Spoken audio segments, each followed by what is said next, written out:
Hello नमस्कार दोस्तों, आप सभी का हमारे चैनल पर बहुत बहुत स्वागत है।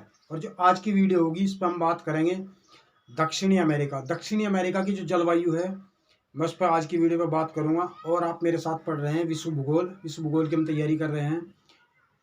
यूपीएससी हो, यूपीपीसीएस हो, आरओ हो या उत्तराखंड पीसीएस हो या किसी भी वनडे एग्जाम की आप तैयारी कर रहे हैं तो ये वीडियो आप सभी के लिए महत्वपूर्ण है।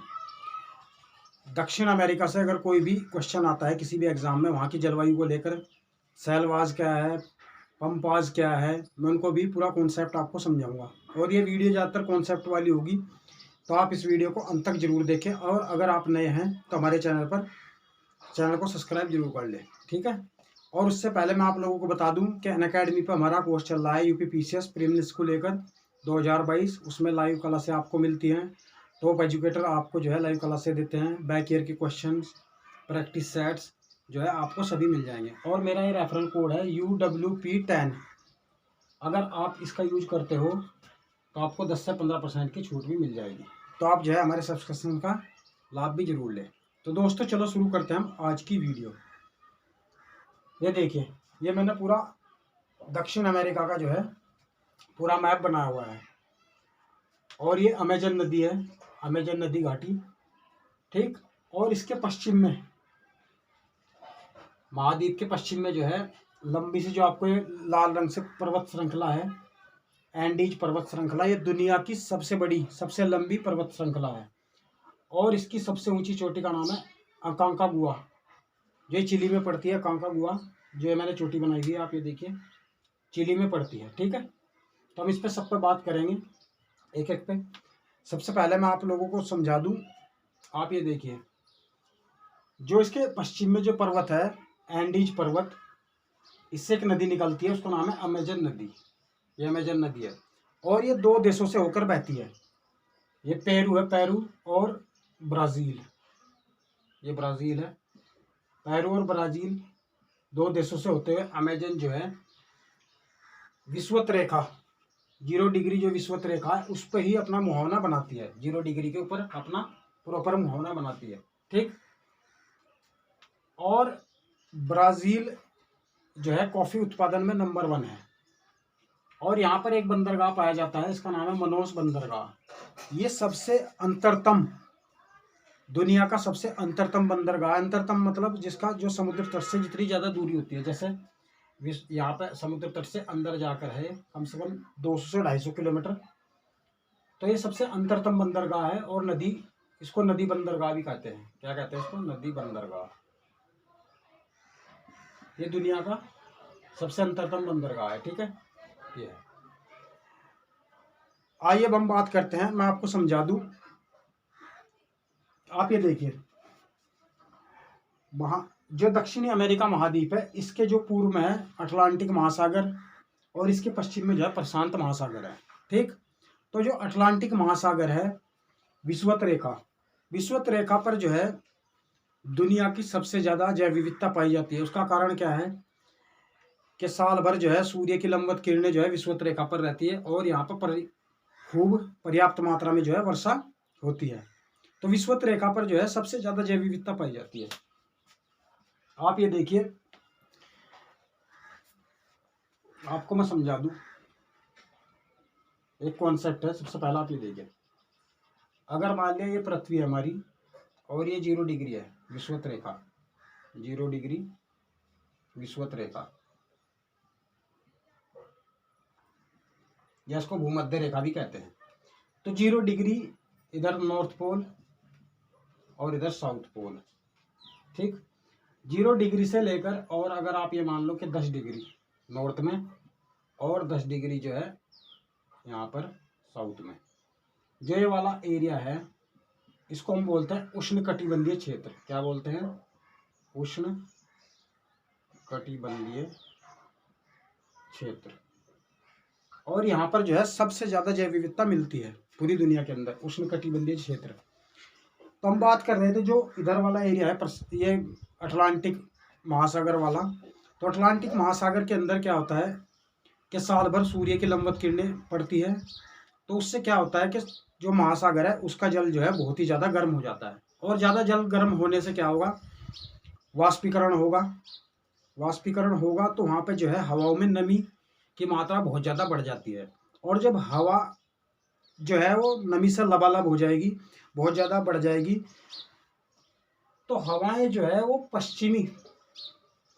पश्चिमी दिशा में इधर बढ़ती है आगे, यहाँ से अमेजन घाटी में घुसती है और सामने इस महाद्वीप के जो है पश्चिमी तट पर जो है ये एंडीज पर्वत है, और एंडीज पर्वत से टकराती है।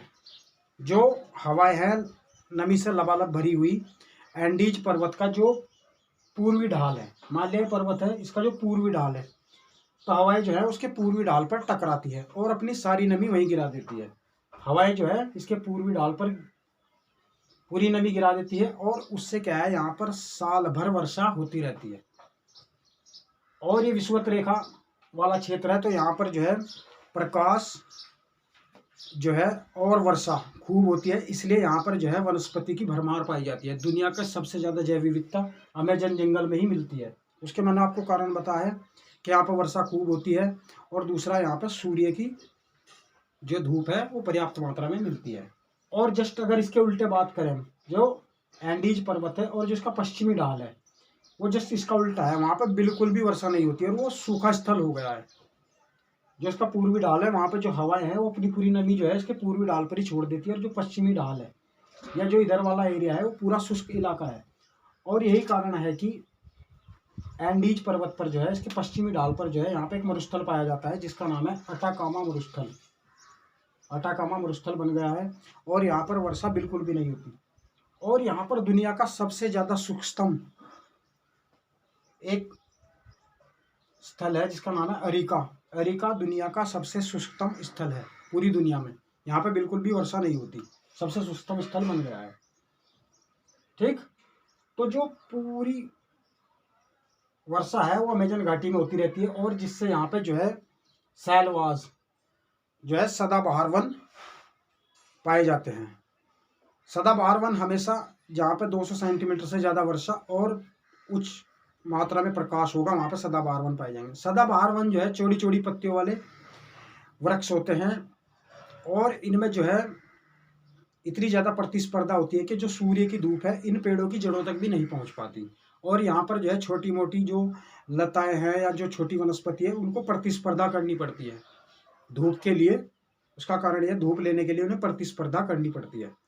इस कारण से क्या है, लंबी लंबी बेलें पाई जाती है, और वो पेड़ों को इस तरह लपेट लेती है, इस तरह कस लेती है कि पेड़ को पूरा सोख लेती है। बड़े बड़े जो पेड़ हैं उनको सोख लेती है। और जो सैलवास, इनको सैलवास कहा जाता है। ब्राज़ील के अंदर जो यहाँ के जो जंगल है उनको सदाबहार वन जो है उन्हें सैलवास कहा जाता है। एक फैक्ट है कि दुनिया में रबड़ का जो पौधा था उसकी उत्पत्ति जो है यही सैलवास वनों में ही हुई है। और सैलवास वनों की यानी सदाबहार वनों की सबसे ज़्यादा खासियत ये होती है कि साल भर हरे भरे रहते हैं, और वाष्पीकरण जो है इनमें उच्च मात्रा में होता रहता है, और बहुत ही सघन वन है। दुनिया के सबसे ज़्यादा सघन वन है सदाबहार वन। ठीक, सबसे सदाबहार वन है। और इन वनों की सबसे जो विशेषता है महागोनी, सदाबहार वनों में जो है महागोनी का वृक्ष जो है वो सबसे ज़्यादा पाया जाता है। ठीक, सदाबहार वन। दूसरा जो फैक्ट है, इन पवनों को जो अंदर घुस जाती है अमेजन घाटी में इनको व्यापारिक पवने कहा जाता है। व्यापारिक पवने जो है जो एंडीज पर्वत है उसके जो पश्चिमी ढाल है उस पर अपनी सारी नमी गिरा देती है और वहीं पर पूरी वर्षा होती है। और जो पश्चिम वाला जो हिस्सा है, इसका जो पूर्वी हिस्सा है उस पर बारिश होती है, और जो पश्चिम वाला हिस्सा है वो बिल्कुल सूखा रह जाता है। ठीक, तो एक बहुत ही इंपॉर्टेंट फैक्ट था। ये देखिए कोलंबिया के जस्ट बगल में जो है यहाँ पे इक्वाडोर की जो राजधानी है क्यूटो, वो दुनिया की सबसे ज़्यादा ऊंचाई पर स्थित राजधानी है। और यहीं पे क्यूटोपैक्सी एक सक्रिय ज्वालामुखी है जो दुनिया का सबसे ऊंचा ज्वालामुखी भी है। आइए अब हम बात करते हैं, ये देखिए आप, पेरू और बोलिविया की सीमा पर यहाँ पर एक झील है जिसका नाम है टिटिकाका झील। ये दुनिया की सबसे ऊंचाई पर स्थित नौकागम्य झील है। ये भी एक फैक्ट है, ये भी आपको याद रखना है। एंडीज जो पर्वत श्रृंखला है वो दुनिया की सबसे लंबी पर्वत श्रृंखला है, और इसी पर अटाकामा मरुस्थल पाया जाता है, और इसका जो सबसे शुष्कतम स्थल है वो अरिका है। ठीक, और ये अमेजन नदी है। अमेजन नदी में मैंने बताया मनोस जो बंदरगाह है वो पाया जाता है। कॉफ़ी बंदरगाह है ब्राज़ील के अंदर कॉफ़ी उत्पादन जो है दुनिया में सबसे अधिक होता है। तो ये इस घाटी, ये वेनेजुएला के अंदर भी एक झील पाई जाती है जिसका नाम है मराकाइबो झील, और ये पेट्रोलियम का दुनिया में सबसे बड़ा भंडार है। ठीक, दुनिया का, जो मेरी पिछली वीडियो थी मैंने उसमें आपको सब समझाया है। नेक्स्ट देखिए आप, हम समझा रहे थे विषुवत रेखीय, तो जो मैंने समझा अभी आपको सेलवास क्या है। उसके बाद फिर लानोस और कैंपोस। तो फिर लानोस और कैंपोस क्या है? लानोस और कैंपोस भी जो है जलवायु, आप ये देखिए, जो 10 डिग्री से 20 डिग्री, और इधर भी आप ऐसे देखिए साउथ में भी 20 डिग्री अक्षांश, 0 डिग्री से ये वाला जो एरिया है इसको हम बोलते हैं उपोष्ण। क्या बोलते हैं? उपोष्ण कटिबंधीय क्षेत्र। उपोष्ण कटिबंधीय, नीचे वाला दस्तक उष्ण कटिबंधीय, उसके ऊपर उपोष्ण, नॉर्थ में भी और साउथ में भी उपोष्ण कटिबंधीय। ये शीतोष्ण कटिबंधीय और उष्ण कटिबंधीय के बीच का होता है, मध्यम वाला ये। और यहाँ पर जो है उपोष्ण कटिबंधीय दोनों तरफ, ये भी यहाँ पर सवाना जलवायु पाई जाती है। कौन सी? सवाना, सवाना प्रकार की जो है जलवायु पाई जाती है। इसकी खासियत क्या है, इसकी विशेषता? सवाना जो जलवायु होती है ये बहुत ही शुष्क जलवायु होती है, और यहाँ पर वर्षा बिल्कुल भी नहीं होती या बहुत ही कम मात्रा में होती है, और इसके अंदर कटीली झाड़ियाँ, मरुस्थल और शुष्क घास मिलती है। ठीक है, तो इन्हें जो है दक्षिण अमेरिका के अंदर जो वेनेजुएला और गुयाना वाला जो क्षेत्र है, ये इसको यहाँ पे लानोस कहते हैं, लानोस कहा जाता है। और इसी तरह जो दक्षिणतम हिस्सा है जो ब्राज़ील का, वहाँ पे इनको कैंपोस कहा जाता है। तो लानोस और कैंपोस क्या है? ये उपोष्ण कटिबंधीय क्षेत्र है, जलवायु क्षेत्र है उपोष्ण, जो उष्ण कटिबंधीय और शीतोष्ण कटिबंधीय के बीच के हैं। तो फिर जो अर्जेंटीना है, अर्जेंटीना के अंदर पंपास क्या है, इसको भी समझ लेते हैं। पंपास, इसके बाद 20 डिग्री से लेकर और 30 डिग्री तक जो यहाँ पे जलवायु पाई जाएगी, नॉर्थ में भी, नॉर्थ वाले में इधर भी, और इधर साउथ में। तो इसको बोलते हैं हम शीतोष्ण कटिबंधीय जलवायु। जैसे जो अमेरिका का ग्रेट लेक्स वाला है, वहाँ पे प्रेरी प्रकार की जलवायु पाई जाती है, इसी तरह जो है दक्षिण अमेरिका में भी जो पंपास जो है वो शीतोष्ण कटिबंधीय जलवायु का उदाहरण है। पंपास जो है अर्जेंटीना और कुछ हिस्सा इसका उरुग्वे वाला जो ये एरिया है, यहाँ पे जो है पंपास, पंपास क्या है? शीतोष्ण घास के मैदान है, और ये बहुत ही मुलायम और छोटी छोटी यहाँ पे घासें उगती हैं, मुलायम और लंबी घासें। और यहाँ पे जो अनाज है उसकी प्रोडक्टिविटी बहुत ही ज़बरदस्त होती है, मोटे मोटे अनाज होते हैं, कृषि जो है बहुत ही अच्छी होती है, और ये स्वास्थ्य के लिए सबसे स्वास्थ्यवर्धक क्षेत्र है दुनिया का। यहाँ पे जो प्रोडक्टिविटी सबसे टॉप होती है, और ये दुनिया का सबसे रहने वाला सबसे टॉप जगह है। तो जैसे अमेरिका में उनको प्रेरी बोलते हैं, प्रेरी घास के मैदान, दक्षिण अफ्रीका में वेल्ड बोलते हैं, ऑस्ट्रेलिया के अंदर डाउन्स। तो इसी प्रकार जो है पंपास, अर्जेंटीना और जो उरुग्वे वाला क्षेत्र है यहाँ को पंपास कहा जाता है, जो शीतोष्ण घास के मैदान है।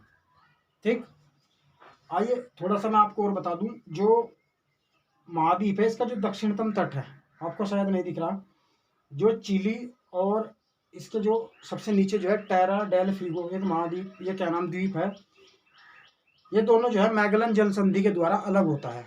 और इसका जो चिली का जो दक्षिणतम हिस्सा है कटाफटा है, कटाफटा है। जैसे कि कोई अगर मान लिया धातु की है, जैसे लोहे की कोई छड़ है, अगर उसे मोड़ दें तो कटाफटा हो जाएगा। तो ऐसे तटों को फेड तट कहते हैं। फेड तट क्या कहते हैं? फेड तट। इनमें अगर आप नाव लेकर घुस गए तो भूल भुलैया की तरह आप उसमें घूमते रहोगे। फेड तट जो है वो काफ़ी लंबे चौड़े हैं। और नॉर्वे, दुनिया में फेड तट के दो ही उदाहरण हैं, एक नॉर्वे के अंदर और दूसरा चिली के अंदर, दक्षिण अमेरिका के अंदर। ठीक है, तो मैंने अभी आपको समझा लानोस और कैंपोस क्या है, सैलवाज मैंने बताया। और जो अमेजन घाटी है इसके अंदर जो है बहुत सारे जीवों की प्रधानता है, जैव विविधता सबसे ज़्यादा मैंने भी बताया। इसके अंदर एनाकोंडा, दुनिया का सबसे लंबा जो सांप है एनाकोंडा, वो यहीं पे मिलता है। इसके ऊपर कई सारी मूवी भी बनी है एनाकोंडा। तो ये काफ़ी 15-16 फुट लंबा होता है एनाकोंडा। ठीक, अमेजन जो नदी है वो दुनिया की दूसरी सबसे लंबी नदी है। सबसे लंबी नदी की अगर हम बात करें तो नील नदी है, मिस्र के अंदर दुनिया की सबसे लंबी। लेकिन अमेजन नदी का जो जल प्रवाह है, जल प्रवाह जो है वो दुनिया में सबसे अधिक है। जल प्रवाह आप ऐसे देखें, अगर मान लिया कोई नदी है, ये मुख्य नदी है कोई, और इसकी कुछ सहायक नदियाँ होती हैं, तो उसको बोलते हैं जल अधिग्रहण क्षेत्र। जल अधिग्रहण क्षेत्र या जल अपवाह क्षेत्र भी होते हैं। तो अमेजन का जो जल जल अधिग्रहण क्षेत्र है वो दुनिया में सबसे बड़ा है, सबसे ज्यादा है। दूसरे नंबर पर फिर नील नदी है। वैसे अगर लंबाई की बात करें तो नील दुनिया की सबसे लंबी है और अमेजन दूसरी। ठीक है। अब एक क्वेश्चन ये है कि जैसे उत्तरी अटलांटिक जो महासागर है, इसके इधर वाष्पीकरण होता है, हवाएं गर्म होकर ऊपर उठती है और ये जो है अमेजन घाटी में वर्षा करती है। लेकिन क्वेश्चन ये है कि इसके पश्चिम में भी तो यहाँ पे प्रशांत महासागर है, तो उसके ऊपर भी तो वाष्पीकरण होता होगा, क्योंकि विषुवत रेखा पर ये भी पड़ता है और इसका जल भी गर्म होता है। तो फिर वर्षा इस साइड में क्यों नहीं हो पाती? यहाँ पर शुष्कतम स्थल क्या हो गया? इसका एक कारण ये है कि मैं आप लोगों को बता दूं, एक नियम है कि जितने भी महाद्वीप है उसका जो पश्चिमी तट है वहां पर जो है ठंडी जलधारा जो है बहती है, और जो पूर्वी तट होता है महाद्वीपों का वहां पर हमेशा गर्म जलधारा बहती है। यही कारण है कि जो पश्चिमी तट है यहाँ पर कभी भी वर्षा नहीं होती। जैसे कि आप ये देखिए हम्बोल्ट जलधारा, हम्बोल्ट जो है ठंडी जलधारा है। हम्बोल्ट एक भूगर्भ शास्त्री थे, उन्हीं के नाम पर जो है हम्बोल्ट इसका नाम रखा गया। ये पेरू की ठंडी जलधारा है। पेरू ये देश है ना, पेरू, तो पेरू के पास में जो जलधारा बहती है उसको ठंडी जलधारा कहते हैं। और इधर देखिए ब्राजीलियन जो इसका पूर्वी हिस्सा है महाद्वीप का, यहाँ पे ब्राजील की गर्म जलधारा है। तो हमेशा महाद्वीप के जो पूर्वी तट होगा वहाँ पर गर्म जलधारा और जो पश्चिमी तट होगा वहाँ पर ठंडी जलधारा होगी। इसी कारण पूरी दुनिया में जो है जितने भी मरुस्थल है उनका ज़्यादातर विकास जो है महाद्वीपों के पश्चिमी तटों पर हुआ है। उसका कारण यही है कि वहाँ पर ठंडी जलधारा बहती है और उससे जो है महाद्वीप के जो पश्चिमी तट है उन पर ज़्यादातर वर्षा नहीं हो पाती। वर्षा नहीं होगी तो हवा में शुष्क, क्योंकि जो ठंडी जलधारा होगी उनमें वाष्पीकरण नहीं हो पाता। वाष्पीकरण अगर नहीं होगा तो उससे क्या होगा, बारिश नहीं होगी, और बारिश नहीं होगी तो फिर मरुस्थलों का निर्माण होगा। ठीक। एक फैक्ट हो रहा है, आप ये देखिए जो डॉट डॉट से आप दिख रहे हैं, दक्षिणी अमेरिका महाद्वीप के अंदर एक नदी तंत्र पाया जाता है जिसका नाम है प्लाटा नदी तंत्र। प्लाटा। ठीक। इसके अंतर्गत 3 नदियां आती हैं, परग्वे नदी, पराना नदी और उरुग्वे नदी। परग्वे नदी ये परग्वे देश है, इसी के नाम पर है। ये बीच वाली जो है पराना नदी है और ये उरुग्वे नदी है। और इन तीनों का जो जल ग्रहण है, ये तीनों जो है अपना मुहावना रियो डेलो प्लाटा जो खाड़ी है यहाँ पे उरुग्वे के जस्ट बगल में, इसमें अपना जल गिराती है। तो ये भी पूछ सकता है कि प्लाटा नदी तंत्र में कितनी नदियां आएंगी, तो टोटल 3 नदियां हैं, उरुग्वे नदी, पराना नदी और उरुग्वे नदी, पराना और परग्वे नदी। ठीक है। सैंटोस, सैंटोस को ब्राजील का कौवा पत्तन कहते हैं, और रियो डी जेनेरो इसको फैशन नगरी बोलते हैं ब्राजील की। ब्राजील की राजधानी है ब्राजीलिया है। ठीक है। ठीक है। और ये फॉकलैंड एक यहाँ पे द्वीप पाया जाता है, इसके दक्षिण में, इस पर यूके का अधिकार है, अर्जेंटीना के बगल में है ये। और अर्जेंटीना और यूनाइटेड किंगडम को लेकर इसमें हमेशा विवाद होता रहता है। तो दोस्तों जो आज की वीडियो थी इस पर हमने बात करी दक्षिणी अमेरिका महाद्वीप। दक्षिण अमेरिका महाद्वीप की जो जलवायु है मैंने उसको आपको अच्छी तरह समझाया। अगर आपको फिर भी कोई आपका मन में कोई डाउट हो, कोई क्वेश्चन हो, तो आप नीचे हमें कमेंट बॉक्स में जरूर बताएं। ठीक है। वीडियो देखने के लिए बहुत बहुत धन्यवाद। आपका दिन शुभ हो। मैं जल्दी मिलूंगा आपसे नेक्स्ट महाद्वीप, हम अफ्रीका महाद्वीप पर बात करेंगे। मैं आपको वो पूरा चित्र के साथ समझाऊंगा। ठीक है। तो आप जो है हमारे चैनल से जुड़े रहिए, मैं आपको जो है ज़बरदस्त तैयारी इस पर कराऊंगा। जल्दी मिलता हूँ नेक्स्ट वीडियो में। जय हिंद, जय भारत। वीडियो देखने के लिए बहुत बहुत धन्यवाद।